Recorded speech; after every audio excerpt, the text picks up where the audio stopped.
Stellar Transformations, episode 97. Untuk melihat video selengkapnya, sahabat bisa kunjungi playlist yang telah Sabta Novel sediakan.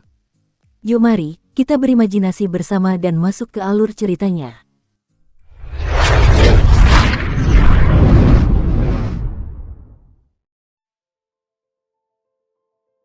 Kedelapan individu itu terbang di padang rumput. Kemanapun mereka pergi, rerumputan melengkung karena tertiup angin. Mereka terbang dengan sangat tenang, tetapi sebenarnya mereka sedang melakukan perhitungan secara diam-diam. Naga biru Yanlang bahkan sudah mulai berkomunikasi dengan Yanmo menggunakan indera sucinya. Yanmo, meskipun kau pernah melanggar perintah para tetua, klan naga tidak pernah menganggapmu orang luar. Kau harus tahu bahwa klan naga sangat bersatu dan tidak pernah meninggalkan anggotanya, kata Yanlang, sang naga biru, melalui komunikasi indera suci sambil terbang. Ketiga pamannya telah meninggal sehingga klan naga merupakan kekuatan terlemah di antara kedelapan orang ini dan sekarang dia hanya dapat mencoba untuk menjerat Yanmo. Bagaimanapun, Yanmo tahap Kongming Tengah dapat menandingi kekuatan seorang Siuxianis tahap Duji akhir. Para iblis lepas dan makhluk abadi lepas tahap kesengsaraan ketiga sebanding dengan para ahli tahap Daceng, tetapi baik Huoken maupun Taoist Tua Gansu telah menderita luka yang parah.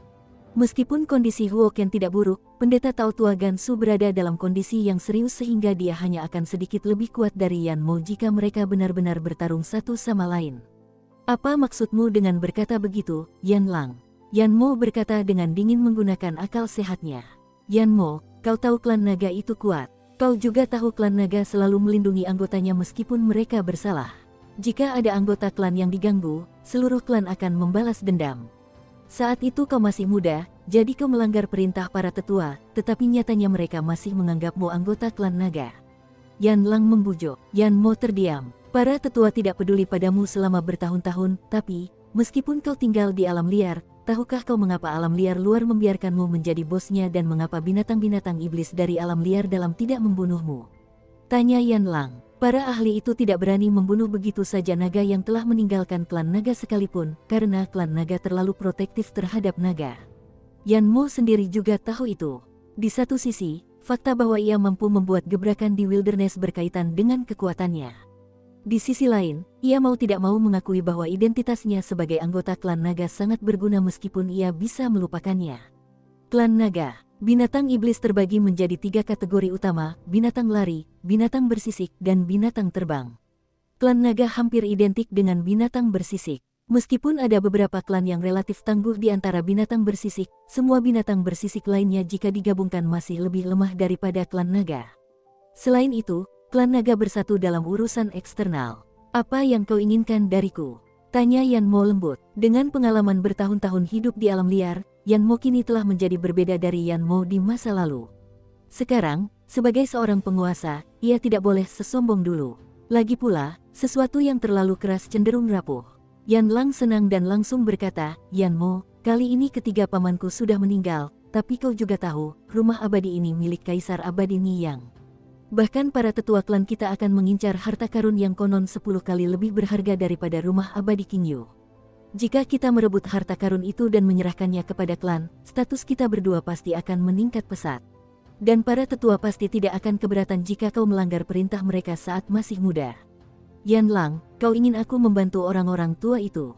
Yanmo sedikit kesal. Naga biru Yanlang berkata dengan acuh tak acuh, Yanmo, aku juga sudah lama tinggal sendirian di Istana Naga Biru untuk bersaing dengan wilayah abadi Penglai dan penjara iblis api ungu, jadi aku juga bisa membayangkan bagaimana kau tinggal di alam liar. Yanmo, kita bersaudara. Apa kau benar-benar senang menjadi satu-satunya saudara klan naga yang tinggal di luar? Apakah dia senang sendirian? Yanmo merenung. Tak seorang pun tahu apa yang sedang dipikirkannya. Setelah sekian lama, ia berkata, baiklah, aku akan bergabung denganmu untuk merebut harta karun itu. Aku tahu Dameyanji, Huoken, dan Taoist Tua Gansu semuanya terluka parah, sementara kekuatanku sama sekali tidak terganggu saat ini, jadi aku pasti bisa melawan mereka. Tapi, mereka semua memiliki senjata abadi tingkat rendah. Baik Huoken maupun Taoist Tua Gansu memiliki senjata abadi tingkat rendah, jadi, meski mengalami luka serius, Yanmo tidak akan punya banyak harapan untuk menang jika ia melawan mereka. Jangan khawatir, aku punya senjata abadi kelas rendah, kata Yanlang tiba-tiba. Tidak sulit bagi klan naga untuk mengeluarkan senjata abadi tingkat rendah. Kali ini, Mereka bisa membiarkan Yan Lanshan, Yan Lengsu, dan Yan Lanlei membawa 3 bola naga ilusi, jadi tidak aneh jika mereka juga memberikan senjata abadi tingkat rendah kepada naga Azure, Yan Lang. Lagi pula, klan naga sangat kaya. Jangan khawatir, aku tidak akan mengembalikan senjata abadi itu kepadamu setelah mendapatkannya. Yan Mo bertanya lagi, kenapa aku harus? Yan Lan sama sekali tidak peduli. Tak hanya Yan Mo dan Yan Lang, yang lainnya juga menggunakan komunikasi indera suci. Saat mereka hampir mencapai menara penyimpanan harta karun, ke-8 orang ini diam-diam telah membentuk aliansi. Semua orang terbang dengan kecepatan relatif rendah karena mereka takut akan ada bahaya. Namun, pada akhirnya fakta menunjukkan bahwa keraguan mereka salah. Untuk sekali ini, Kaisar Abadi Niyang yang jahat itu mengatakan yang sebenarnya. Sebenarnya tidak ada bahaya sama sekali di jalan. Di padang rumput yang luas, terdapat sebuah bangunan 2 lantai yang seluruhnya terbuat dari batu giok, tetapi gentengnya berwarna emas. Tepat di depan pintu masuk bangunan batu giok putih ini, terdapat patung seorang pria yang terbuat dari kristal hitam di sebelah kiri dan sebuah prasasti batu besar setinggi patung di sebelah kanan. Pria yang diwakili oleh patung kristal hitam ini bisa dibilang tampan, tetapi yang paling menonjol darinya adalah auranya. Aura kewibawaan dan keagungannya membuat orang-orang tak terkendali merasa rendah diri di hadapannya. Begitu Qin Yu dan 7 orang lainnya melihat patung itu, mereka tidak dapat menahan perasaan tertekan dan diam-diam memuji patung itu karena dibuat dengan keterampilan yang luar biasa sehingga aura pria itu terpancar sepenuhnya, menyebabkan bahkan para ahli tingkat kesusahan ketiga dan keempat merasa tertekan. Ini adalah patung, tetapi ia telah mendekati jalan alamiah surga.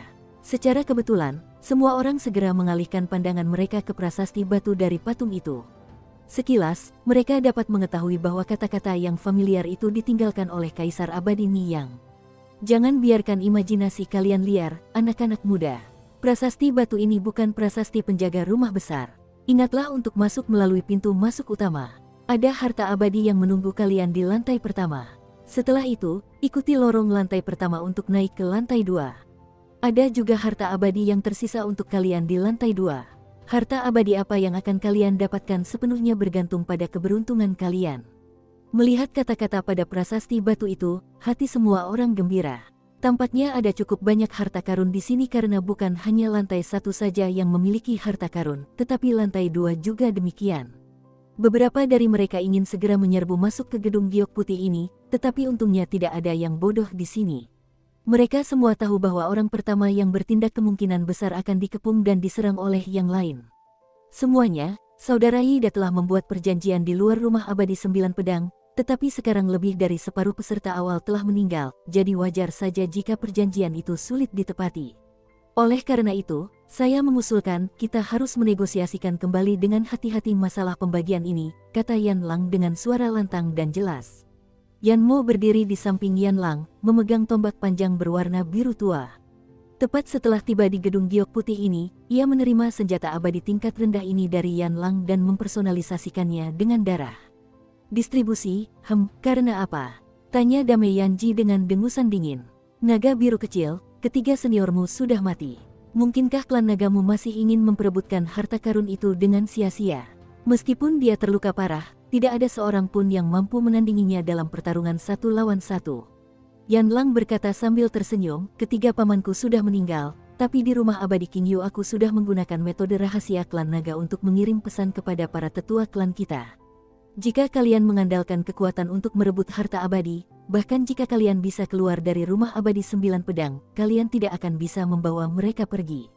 Wajah Nyonya Yanji berubah warna. Ekspresi wajah orang-orang seperti Taois tua Gansu juga menjadi agak tidak sedap dipandang. Jika para ahli klan naga benar-benar menunggu semua orang di luar Nine Swords Immortal Mansion, itu akan mengerikan. Jangan ngobrol di sini terus. Aku sudah mengujinya sejak lama. Pemancar sama sekali tidak berguna di rumah abadi 9 pedang ini, kata Tao tua Gansu dingin. Kalau tidak mungkin mengirim pesan dari tempat ini, bagaimana mungkin kau memberitahu para tetuamu tentang urusan ini? Haha, Gansu, aku tidak bilang aku menggunakan pemancar. Nyonya Yanji, mengingat pengetahuanmu, kau mungkin tahu kalau klan nagaku punya harta karun komunikasi rahasia yang jauh lebih efektif daripada pemancar, kan? Kata Yan Lang dengan sangat percaya diri. Klan naga memiliki banyak sekali harta karun. Pemancar hanya digunakan oleh Xiu Zenis dan Xiu Yaoes biasa. Klan naga bahkan memiliki beberapa harta komunikasi tingkat tinggi. Memang, Nyonya Yanji agak frustrasi di dalam hatinya. Sebenarnya, hati Yanlang dipenuhi kekhawatiran. Meskipun klan naga memiliki harta komunikasi rahasia semacam itu, saat itu mereka kurang memperhatikan rumah abadi ini. Membiarkan 3 naga biru tingkat duji akhir pergi bersama 3 bola naga ilusi saja sudah sangat luar biasa. Bagaimana mungkin mereka berpikir bahwa bahkan pemancar pun tidak berguna di tempat ini? Namun, meskipun berhasil membodohi semua orang, Yanlang tahu bahwa dia tidak boleh bertindak berlebihan. Klan nagaku tidak akan menuntut banyak, hanya 2 dari setiap 9 bagian. Bagaimana menurutmu? Kata Yanlang sambil tersenyum. Ini juga berarti, jika harta abadi adalah kelipatan 9, kami akan membagikannya seperti itu, dan jika jumlahnya kurang dari 9, kami akan memperebutkannya dengan keahlian kami sendiri. Mendengar permintaan klan naga ini, Nyonya Yanji langsung berkata, baiklah, aku setuju. Aku juga tidak mau banyak, 3 dari setiap 9 bagian. 3 dari setiap 9 bagian tidak banyak. Tapi dialah yang paling berkuasa di sini, jadi tak seorang pun bisa mengatakan apapun. Sebelum Qin Yu sempat bicara, Lier berkata sambil tersenyum, Menara Bintang juga tidak akan meminta banyak. Atas nama kakak Qin Yu, saya ingin 2 bagian untuk kita. Kau bahkan mau 2 bagian. Karena apa? Tanya Huo Ken dingin sementara cahaya dingin terpancar dari mata Tao Tua Gansu. Karena klan naga dan Damai Yanji sudah mengambil total 5 bagian, jika Qin Yu mengambil 2 bagian lagi, berapa banyak yang bisa didapatkan Huo Ken dan Tao Tua Gansu? Karena apa? Tanya Lier sambil tersenyum. Karena harta sihir pelindungku. Kau tak bisa melukaiku, tapi aku bisa membunuh kalian berdua dengan jimat petir pemakan es. Segel jimat ungu berkilau muncul di tangannya. Arus pun langsung berubah. Qin Yu juga tersenyum. Ternyata Paman Lan tidak hanya memberi Lier harta sihir pelindung, tetapi juga harta sihir penyerang. Nyonya Yanji, kau seharusnya tahu kekuatan jimat petir pemakan es. Jika kau tidak terluka, kau masih bisa menahannya, tapi sekarang kupikir kau akan terluka parah bahkan jika kau bisa menangkisnya. Sedangkan yang lain, mereka tidak akan mampu menahannya. Lier menatap Nyonya Yanji dan berkata, Damai Yanji menganggap ini lucu sekaligus menjengkelkan, gadis kecil, aku sangat mengagumi seniormu yang abadi dan bebas itu. Jimat petir pemakan es, menghadapi salah satunya, bahkan jika aku sepenuhnya bugar, aku mungkin masih akan terluka parah dan kehilangan kekuatan. Sekarang, dia pernah mendengar tentang jimat petir pemakan es ini. Pertama, mereka yang lebih lemah dari Lus Immortal tingkat ke-8 bisa melupakan pembuatan jimat semacam ini. Kedua, pembuatannya membutuhkan bahan-bahan yang sangat berharga, sehingga bahkan lebih berharga daripada senjata immortal tingkat rendah. Ketiga, cara pembuatannya tidak diketahui oleh Lus Immortal biasa. Semua orang telah ditahan hanya oleh jimat petir pemakan es. Baiklah, aku akan mengambil 1 dari setiap 9 bagian. Pendeta Tao Tua Gansu mengakui. Huo Ken pun berkata dengan frustrasi, kalau begitu, bagian terakhirnya untukku dan Yida. Meskipun dia berkata begitu, jika memang ada 9 senjata abadi, bagaimana mungkin dia bisa memberikan Yida 1 yang akan dibagikan kepadanya? Namun saat ini Yida tidak merasa tidak puas sedikit pun. Baiklah, kalau begitu ayo masuk. Setelah berkata demikian, Nyonya Yanji memimpin jalan menuju pintu masuk gedung ini. Yang lain juga masuk ke dalam gedung giok putih itu, tetapi Qin Yu menatap Lier. Ada apa, Lier? Tanyanya ragu. Masuklah dulu, Kak Qin Yu. Aku masih ada urusan. Dan bawalah jimat petir pemakan es ini, kata Lier dengan senyum misterius. Mendengarnya berkata begitu, Qin Yu tersenyum dan menerima jimat itu sambil mengangguk, lalu berjalan menuju pintu masuk gedung giok putih. Mungkin ada bahaya di gedung bertingkat ini, tetapi bagaimana mungkin ada bahaya di luar? Lagi pula, Lier dilindungi oleh harta sihir pelindung. Dengan memegang jimat petir pemakan es ini, Qin Yu bahkan akan mampu mengintimidasi para dewa dan setan yang berkeliaran. Ketika ia sampai di pintu masuk, atau tepatnya ketika ia melewati patung itu, tiba-tiba ia menyadari sesuatu melalui sudut matanya. Tiba-tiba, ada sebuah cincin di jari telunjuk kanan pria berhias batu giok hitam ini, yang kedua tangannya diletakkan di belakang punggungnya. Karena kedua tangannya diletakkan di belakang punggung dan juga terdapat jubah, pada dasarnya mustahil untuk melihat cincin itu dari tempat lain selain tempat Qin Yu berada saat ini. Terlebih lagi, cincin itu memiliki warna yang sama dengan patung pria itu sehingga sangat sulit untuk dikenali, tetapi Qin Yu kebetulan menyadarinya. Cincin, mungkinkah itu harta karun? Dia mengulurkan tangannya untuk mencoba melepaskan cincin itu dan secara tak terduga berhasil mendapatkannya dengan mudah. Namun, dengan menggunakan indera sucinya, ia tidak dapat melihat sesuatu yang istimewa dari cincin ini. Ia bahkan memakainya di jarinya dan memberikannya identitas melalui darah, tetapi tetap tidak melihat sesuatu yang istimewa darinya. Jelas, ini hanyalah hiasan belaka. Aku benar-benar terlalu curiga. Qin Yu menggelengkan kepalanya sambil tersenyum, lalu segera melangkah ke lantai 1 menara penyimpanan harta karun ini. Di lantai 1, saat ini Dame Yanji dan yang lainnya sedang mengelilingi dan mengamati sejumlah kalung hitam kecil yang melayang di udara. Kalung-kalung ini tampak seperti kalung anjing yang digunakan manusia biasa, hanya saja mereka memancarkan energi yang sangat aneh, berbeda dari energi elemental abadi biasa. Kalung binatang suci, ternyata ini kalung binatang suci. Lagi pula, ada 18, seru Dame Yanji. Jumlahnya kebetulan tepat 18. Bukankah ini kelipatan 9? Mereka ternyata kalung binatang suci. Mata naga biru Yan Lang berkilat dingin. Kini, Dame Yanji takut pada yang lain, jadi ia tak berani merebut kalung itu dengan paksa. Ia menatap Azure Dragon sambil tersenyum dan berkata, semuanya, kalung binatang suci ini digunakan oleh beberapa makhluk abadi untuk menaklukkan binatang iblis. Ketika kalung ini dikenakan pada binatang iblis yang telah dipukuli hingga hampir mati, binatang iblis ini pasti akan dikuasai oleh para makhluk abadi. Tentu saja, pengguna kalung binatang suci ini tidak harus makhluk abadi. Iblis lepas sepertiku juga bisa menggunakannya. Konon, ada banyak kalung binatang suci di dunia abadi, tetapi di dunia fana ini, hampir mustahil untuk menemukannya. Pantas saja naga biru Yan Lang jadi bersemangat. Kalung binatang suci ini digunakan untuk menangkap binatang iblis dan mengubahnya menjadi tunggangan. Kalung binatang suci tidaklah langka di dunia abadi, namun di dunia fana ini, mungkin bahkan makhluk abadi yang lepas dari kesusahan ke-12 tidak punya kekuatan yang cukup untuk menempa kalung itu, jadi wajar saja jika kalung itu sangat berharga. Meskipun kalung binatang suci ini hanya diberikan kepada para Lus Immortal dan Lus Devil tingkat ke-8 atau ke-10, pemiliknya pasti akan diperlakukan dengan sangat hormat oleh para Lus Immortal dan Lus Devil tersebut. Dan jika tidak diberikan kepada orang lain, menangkap binatang iblis untuk ditunggangi juga merupakan hal yang sangat menarik. Sepertinya Kaisar Abadini yang meninggalkan cukup banyak harta untuk kita, 18 kalung binatang suci ini adalah 9 dikalikan 2, jadi tentu saja akan dibagikan sesuai kesepakatan. Aku akan mengambil 2 saja, kata Huo Ken sambil bersiap untuk beraksi. Nyonya Yanji menatapnya dengan dingin dan berkata dengan suara sedingin es, Huo Ken, makanlah tahu panas perlahan-lahan. Ketika Qin Yu melihat kalung binatang suci, hal pertama yang muncul dalam pikirannya adalah kemungkinan mengendalikan binatang iblis. Nyonya Yanji, saya masih belum begitu paham tentang kalung binatang suci ini.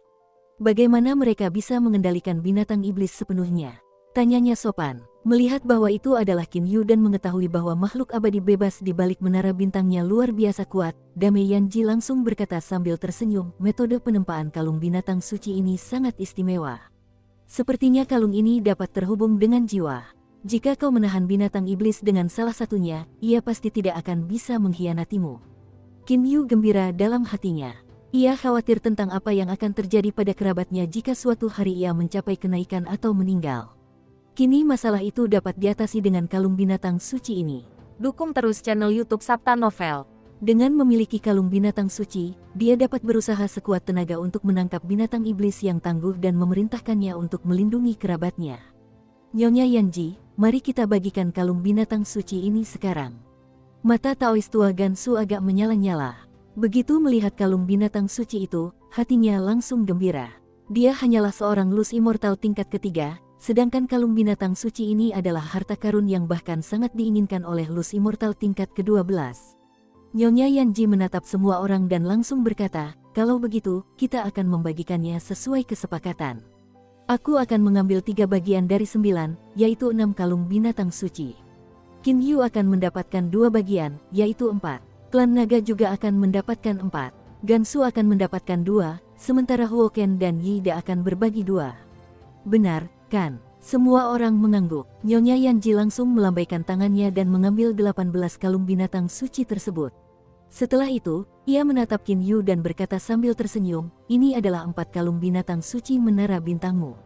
Sambil berkata demikian, ia memberikan 4 kalung binatang suci kepada Qin Yu dengan ramah. Bahwa Qin Yu adalah orang pertama yang diberi kalung binatang suci membuatnya tampak seperti Dame Yanji berbaik hati padanya. Faktanya, Dia bertindak seperti itu bukan hanya karena Qin Yu didukung oleh makhluk abadi yang tangguh itu tetapi juga karena alasan penting dia memegang jimat petir pemakan es, satu-satunya benda di tempat kejadian yang dapat melukainya atau bahkan merenggut nyawanya. Terima kasih, Nyonya Yanji. Qin Yu menerima 4 kalung binatang suci itu sambil tersenyum. Dia kemudian melihat ke arah gerbang menara giok, mengapa Lier belum masuk. Yan Lang, Yan Mo, ini untuk klan naga kalian. Dame Yanji memberi Yan Lang dan Yan Mo 4 kalung binatang suci lainnya. Atas nama mereka berdua, Yan Lang langsung menerima kalung tersebut. Ia kemudian memberikan 2 kalung kepada Yan Mo di satu sisi.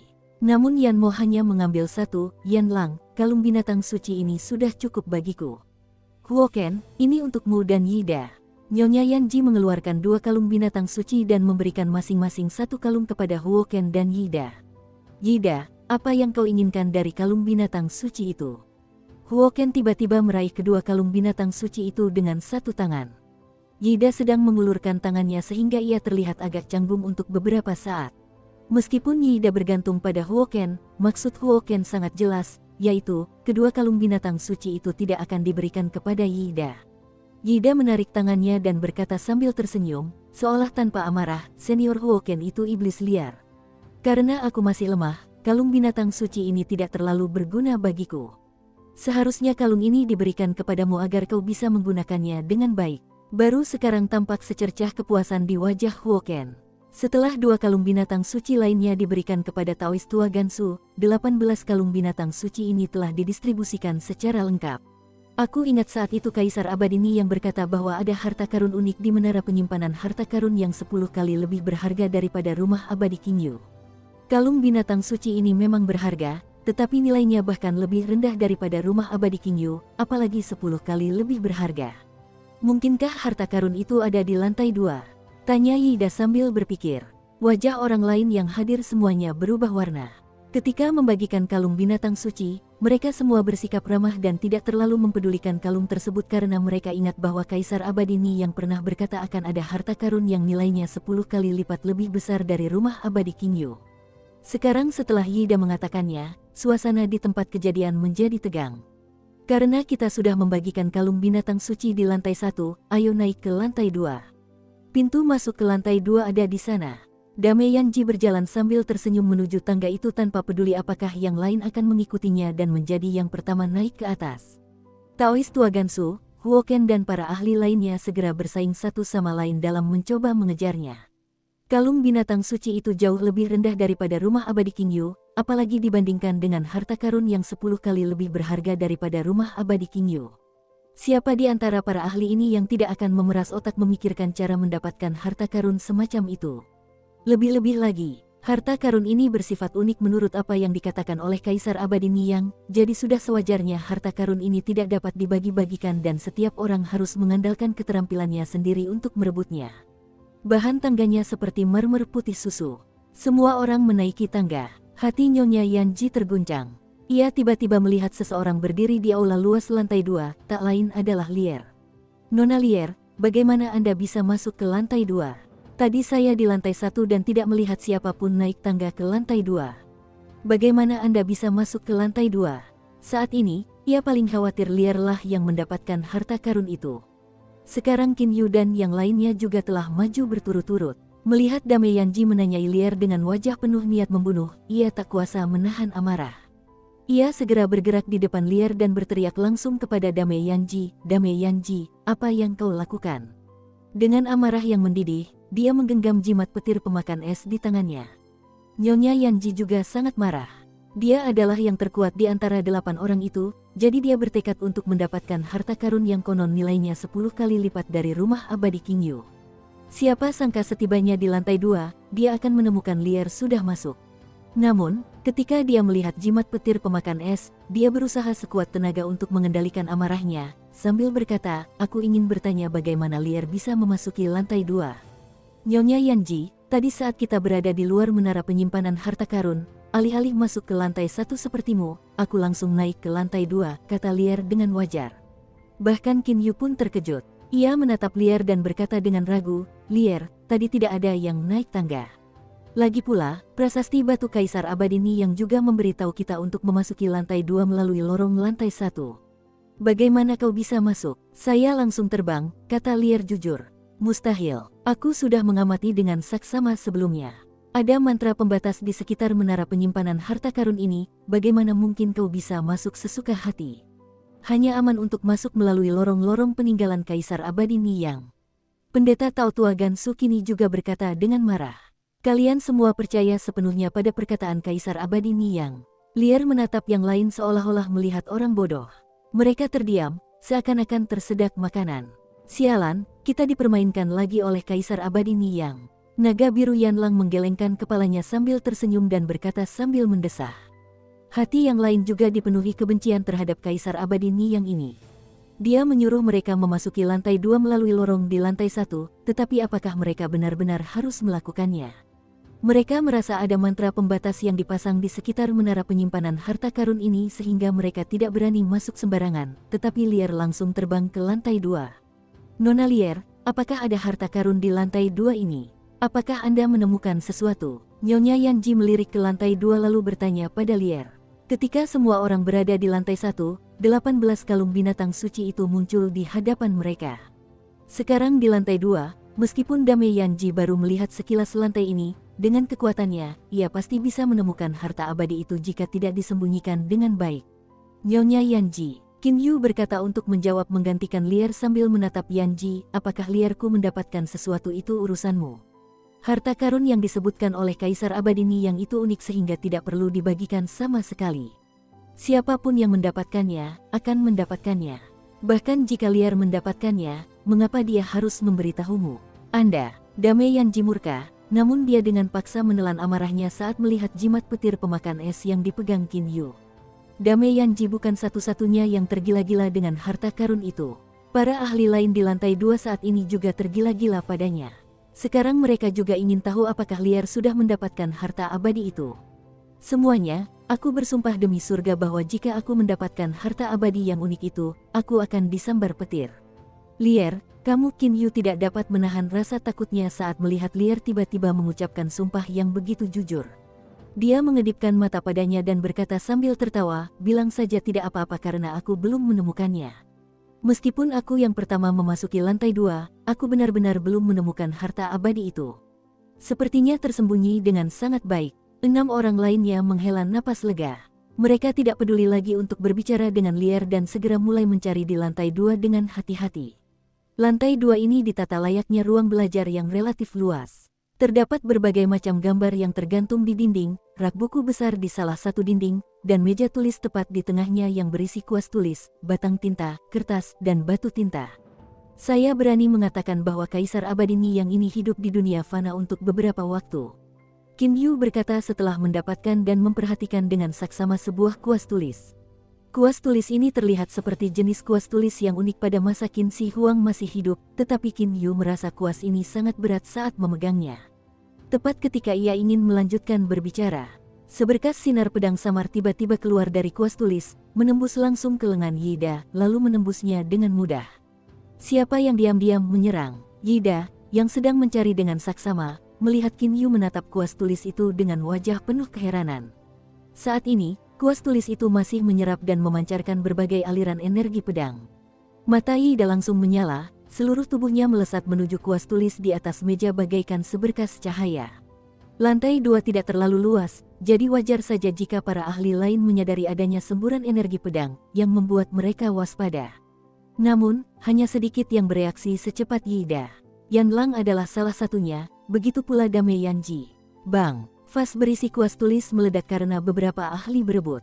Kelima kuas tulis berserakan. Yida meraih sebuah kuas tulis. Pada saat yang sama, setetes darah dari jantungnya jatuh ke kuas tersebut. Berbagai aliran energi pedang yang samar-samar langsung berkelebat. Kuas itu kemudian menyatu langsung dengan tubuhnya. Para ahli lainnya juga mulai berebut kuas tulis. Yanlang dan Dame Yanji bereaksi cepat sehingga mereka masing-masing berhasil merebut kuas. Setelah itu, dengan mengandalkan kekuatan mereka, Tao Tua Gansu dan Huoken juga masing-masing mengambil satu kuas. Kuas tulis Qin Yu termasuk di dalamnya, totalnya ada 6 kuas. Para ahli tersebut langsung mempersonalisasi kuas-kuas itu dengan darah. Setelah mempersonalisasikannya, Yanlang berseru, ini adalah senjata abadi tingkat menengah. Bahkan mengandung energi pedang yang cepat dan dahsyat. 6 kuas tulis ini ternyata adalah 6 senjata abadi kelas menengah. Nyonya Yanji pun ikut bersorak gembira. Oh, kukira 6 pedang abadi telah diubah menjadi kuas tulis ini, tetapi ketika aku menghisap kuasku ke dalam tubuhku, aku tiba-tiba menemukan bahwa senjata abadi yang dapat melepaskan energi pedang yang begitu menakjubkan ini ternyata adalah kuas tulis. Meskipun mengatakan ini, Taois tua Gansu masih menunjukkan ekspresi gembira.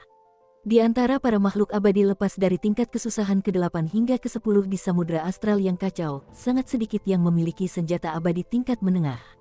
Di dunia abadi, kebanyakan makhluk abadi emas hanya menggunakan senjata abadi tingkat menengah. Oleh karena itu, mudah dibayangkan betapa berharganya senjata-senjata ini.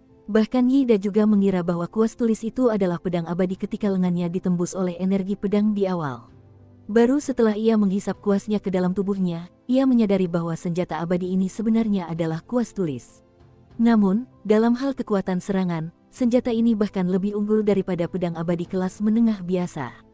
Jika tebakanku benar, di masa lalu, Kaisar Abadi Ni yang membuat 6 kuas tulis dan sering menggunakannya untuk melukis dan kaligrafi. Tentu saja, energi pedang di tubuhnya tersalurkan ke dalam kuas-kuas ini. Hanya inilah yang bisa membuat kuas-kuas ini melampaui pedang abadi kelas menengah biasa dalam hal kekuatan. Dugaan Nyonya Yanji. Taois tua Gansu berkata dengan takjub, mungkinkah Kaisar Abadi Ni yang adalah salah satu dari pendekar pedang legendaris yang telah lama berhenti ada di benua Tenglong. Pedang abadi sangat kuat dalam menyerang, tetapi mereka tidak lagi memiliki pewaris di benua Tenglong sejuta tahun yang lalu. Kini, para ahli Luz Immortal dan Luz Devil hanya dapat mempelajarinya dari catatan-catatan terkait pedang abadi di beberapa buku kuno sekolah mereka. Yanmo, apa yang sedang kamu lakukan? Dame Yanji tiba-tiba melihat Yanmo mengambil lukisan tinta dari dinding. Ada puluhan lukisan tinta yang tergantung di dinding lantai 2 ini. Semua orang mengira lukisan-lukisan itu mungkin digunakan untuk menghiasi ruangan ini. Tidak hanya Yanmo, bahkan Qin Yu pun memiliki lukisan tinta di dinding barat. Sekilas, Dame Yanji menemukan kemiripan di antara kedua lukisan ini. Bagian bawah masing-masingnya memiliki gambar pedang abadi yang sangat kecil. Ada satu lagi, ada banyak lukisan tinta yang tergantung di dinding, tetapi Dame Yanji telah memperhatikan lukisan ketiga dengan gambar kecil pedang abadi yang sama. Ia bergegas ke lukisan itu bagai seberkas cahaya dan langsung memeluknya erat-erat seolah-olah ia seorang perampok. Mereka, pendeta Tao tua Gansu, Huoken dan yang lainnya bingung. Setelah mendapatkan lukisan tinta, Qin Yu, Yanmo, dan Dame Yanji membeku sesaat. Kemudian, mereka terbangun dengan kegembiraan tak terkendali di wajah mereka. Bahkan seseorang dengan pengendalian diri yang begitu tinggi seperti Yanmo dan seseorang dengan status setinggi itu seperti Dame Yanji kini begitu gembira hingga tubuh mereka gemetar dan wajah mereka semerah darah.